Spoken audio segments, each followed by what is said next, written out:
मैं जो चाहे खरीदूं बिना दाम सोचे। आप खामखा इतना घबरा रहे हैं। ये बात सुनते ही अनिल की सांस में सांस आ गई, लेकिन तभी राघव गौतम को देखने लगा। चलिए डैडी जी, मुझे नहीं लगता कि ये बाबा इससे आके कोई बोली लगाएगा। गौतम और अनिल अगले ही पल अपनी अपनी सीट पर आकर बैठ गए। बहुत देर हंसमुख बाबा ने कुछ नहीं कहा। राघव भी एक टक कभी गौतम तो कभी हंसमुख बाबा को देख रहा था। ओके, तो मुझे लगता है ऑक्शन में प्राइस लाख से शुरू होने के बाद 20 करोड़ पर आकर रुक गया है। अगर कोई है जो 20 करोड़ से ज्यादा देकर इस व्हाइट पर्ल को ले जा सकता है तो अपना हाथ उठाए। ये कहते हुए राघव अपने सामने बैठे सभी लोगों को देखने लगा। तभी समझ चुके थे कि 20 करोड़ से ज्यादा कोई नहीं बोलने वाला था, लेकिन तभी हंसमुख बाबा कुर्सी में बैठकर जोर जोर से कपकपाने लगे। देखते ही देखते उन्होंने अपनी आंखें चढ़ा ली। सभी हंसमुख बाबा को इस हाल में देखते ही उनके पैरों पर गिर गए। ये देखकर गौतम हैरानी से हंसमुख बाबा को देखने लगा। वो समझ गया था कि उस बाबा ने इस तरह के ढोंग करके लोगों के विश्वास और आस्था का गलत फायदा उठाया था। लेकिन दूसरी तरफ हंसमुख बाबा अपने हाथ पैर जोर जोर से हिला रहे थे। उनके इस रूप को देखकर सभी लोग उनके कदमों में लोटपोट होने लगे। बाबा जी, आखिर आप चाहते क्या हैं? बताइए बाबा जी। सभी लोगों की आस्था देखकर हंसमुख बाबा जी के खास आदमी ने उनसे पूछा, मुझे वो मोती चाहिए। स्वयं भगवान की मर्जी है कि वो मोती किसी साधारण आदमी को नहीं मिलना चाहिए, वरना बहुत बड़ा अनर्थ हो जाएगा और इस अनर्थ को कोई नहीं रोक पाएगा। इसलिए ये मोती मुझे मिलना चाहिए ताकि संसार में आने वाले संकट को टाला जा सके। हंसमुख बाबा ने अजीब ढंग से ये कहा। गौतम उनकी बात सुनते ही समझ गया कि हंसमुख बाबा लोगों के सहारे वो मोती उनसे पाना चाहता था।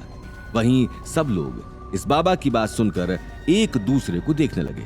बाबा जी को वो मोती चाहिए, नहीं तो बहुत बड़ा अनर्थ हो जाएगा। बाबा जी में स्वयं भगवान आए हैं और स्वयं भगवान ये बात कह रहे हैं। बाबा जी के खास आदमी ने तेज आवाज में कहा और राघव के पास चला गया। इस आवाज को सुनते ही ऑक्शन में आए कुछ लोग आगे आकर राघव को समझाने लगे। ठीक है, अब मैं भगवान की मर्जी के खिलाफ नहीं जा सकता। ये मोती बाबा जी को ही मिलेगा। ये बात कहते ही राघव वो मोती लेकर बाबा जी के पास जाने लगा, लेकिन तभी गौतम ने उसका हाथ पकड़ लिया और कहा, ये क्या कर रहे हैं आप? इस मोती की बोली लग चुकी है और अब ये मेरा हो चुका है, इसीलिए आप मेरी मर्जी के बिना इसे किसी को नहीं दे सकते हैं और मैं ये किसी को नहीं देना चाहता, चाहे इसके लिए मुझे कुछ भी करना पड़े। गौतम की इस बात ने सभी को हिला दिया। वहीं हंसमुख बाबा का तो चेहरा गुस्से में तमतमा उठा। वो अगले ही पल गुस्से में उठकर खड़े हो गए।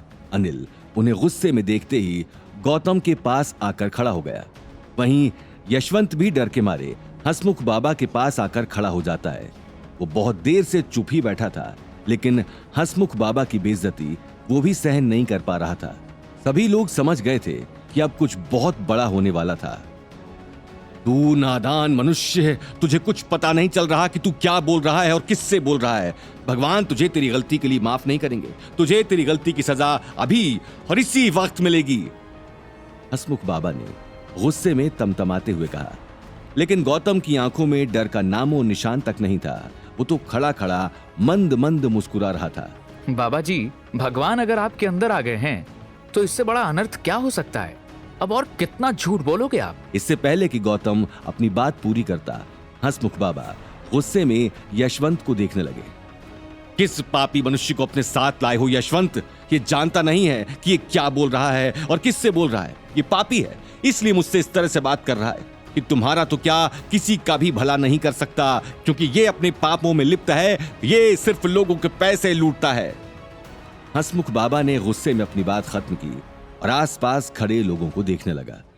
ये बात सुनते ही सभी लोगों में हाहाकार मच गया। यशवंत भी एक पल के लिए सोच में पड़ गया। वहीं अनिल और याशी का तो गला सूख चुका था, लेकिन ये बात सुनकर नील की आंखों में खुशी तैर गई। सभी की खुसुर फुसुर सुनकर गौतम का चेहरा गुस्से में लाल हो गया। वो भी अब चुप नहीं बैठ सकता था। बस बहुत हुआ, मैं इतनी देर से आपकी बात सुन रहा हूं, लेकिन अब और नहीं। तुम्हें सुननी पड़ेगी, क्योंकि ये मैं नहीं, स्वयं भगवान बोल रहे हैं कि तुम पापी हो और अब ये बात मैं साबित करके दिखाता हूं।